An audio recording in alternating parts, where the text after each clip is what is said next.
So hopefully you are coming up with a few examples. One, obviously, is currently we are at least contemplating. I haven't looked too deeply into the recent relief bill, but we've at least contemplated ensuring that companies that are unable to pay their debts do not get put into bankruptcy. Now, again, there may be other reasons, and this current crisis may well be a reason why we might want to change the rules. But say we do that for the short term because of this. Say that 11 weeks from now, we follow the example of Hubei province and we are finally easing restrictions 11 weeks from now. Or maybe if we're lucky, 10 weeks from now. So we're looking at middle of July, right? So by the middle of July, we ease these restrictions. And what we've done is we've said any businesses that lose money, we are going to require that banks forbear on the interest payments. And we do the same thing for people who bought cars and other forms of debt. So we're currently doing things like this.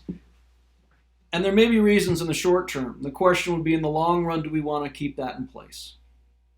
And I would argue that we would at least want to be very careful, because we understand that if we compensate speculators when they lose money, they're going to be more likely to lose money, because those people who are better able at making right decisions rather than wrong decisions are going to be in the market. But the people who make wrong decisions more than make right decisions also don't get the information or don't receive the incentives to act on the information for them to go find something else to do. Now, what did we do back in 2007, 2008, 2009, actually particularly following the last financial crisis? Yeah, we basically said, look, financial institutions, organizations, banks, bond markets, stock markets, look, Lehman Brothers, you guys blew up, you destroyed a bunch of value. You speculated and you were wrong. But we can't let you fail. Now, Lehman Brothers, they did let fail, but the other financial organizations, they often have said, no, we need to make sure that you stay in business. Now, is that a good thing?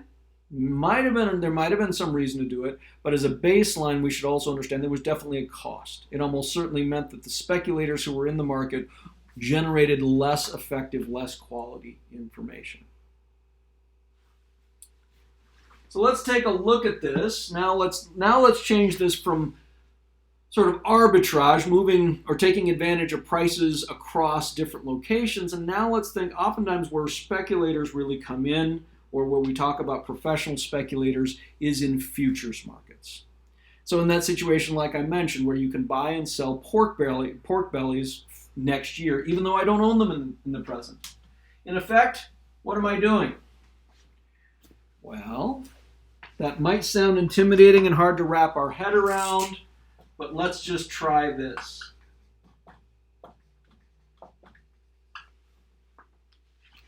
Hopefully that's not quite as intimidating. All we did was change the present to the future. So, what was happening before? People in Bozeman, there was an increase in demand, which drove up the price, which causes some people in Bozeman to cut back. On the other hand, we then brought those goods to Billings, and we sold them in Billings. So we drove up the price in Bozeman, causing people to cut back. We reduced the price in Billings, causing people to consume more. What changes when we put present and future in here? Not a darn thing. The only thing that becomes a little hard for us to think about is what would happen here if we flip these. And it actually turns out we can flip these. We can, through shorting stocks or selling things in the present, etc. It's possible for these to be reversed. But in effect, what's happening here is we are providing people with information that they need to cut back in the present and sending those goods that these people can serve on into the future. Now, if you look at this, these evil speculators who are out for their own good, most of whom may not care a fig about overall well-being in society. Let's take a look and see if we can think about how they did compared to how Joseph did. So at least in the biblical story or the Talmudic story or the David and Andrew Lloyd Webber story, what did Joseph do? In the present, through force or the threat of force, cause people to cut back on their consumption so that in the future people could consume more. So wait, what social function do speculators serve? Turns out, when they're right, we have an army of Josephs who don't claim any divine gift. Right? So Joseph is noteworthy, and the Andrew Lloyd Webber musical is noteworthy because of this story of Joseph being very unique. So if we were to rely on Josephs to anticipate famines, we'd probably have a lot of people going hungry from famines. But do we have to rely on Josephs? No. There's a lot of people who were paying attention who are saying, you know what? I think that the price in the present is too low. And just like when the price in Bozeman was lower than it was elsewhere, I can take advantage of that price differential. It's just that now the price differential happens to be across time.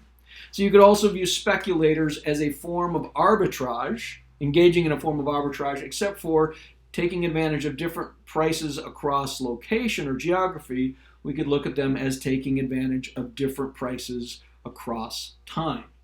And so these people, when they're right, serve a valuable social purpose, generating value and smoothing out the bumps in what otherwise could be a fairly bumpy road. Now, this has some nice implications, which is that future generations have a voice through speculators and entrepreneurs. In other words, these people in the present, they may not be born yet. They may not be able to express themselves. Even if they are born, they may be very young. So where can they express their preferences? Well, it turns out through speculators and vibrant speculation markets, you have millions of very smart people who are trying to anticipate the future. Now, we should probably stop for a moment here and talk about entrepreneurs and what entrepreneurship is. So we have speculators and we have professional speculators, and those are people who specialize in seeing the future. And that's actually exactly the same thing for entrepreneurs. The economic definition, there's a couple different more technical ones, but basically an entrepreneur is somebody who correctly perceives the future and is willing to take a gamble on it. They're alert to profit opportunities. They're alert to new opportunities. They have imagination. They facilitate adjustment. So here we have entrepreneurs would be people who are alert to profit opportunities and are willing to take a gamble on them. Sounds pretty much like speculators, right? Now, this, incidentally, is why, A, you almost never have to go to your merchant at the grocery store and say, hey, if you bring more toilet paper here tomorrow or next week, I'll pay you for it. Now, very seldom do you have to do that in this town. Other parts of the world, as I mentioned, when I was in Togo, I would tell my shopkeeper what I wanted and when I was showing up, and I would even give them money in advance, and oftentimes they wouldn't have what I was looking for. Again, the key is going to be the extent to which we have found ways to encourage and stimulate entrepreneurs to go come up with better views of the future and then to act on those views. I'll stop for a moment and come back with a couple examples for some questions you can ponder while you maybe take a bathroom break or get something to drink. I will make the claim that entrepreneurs are the reason why we're never going to run out of oil. So I'll come back and talk about that here in a moment.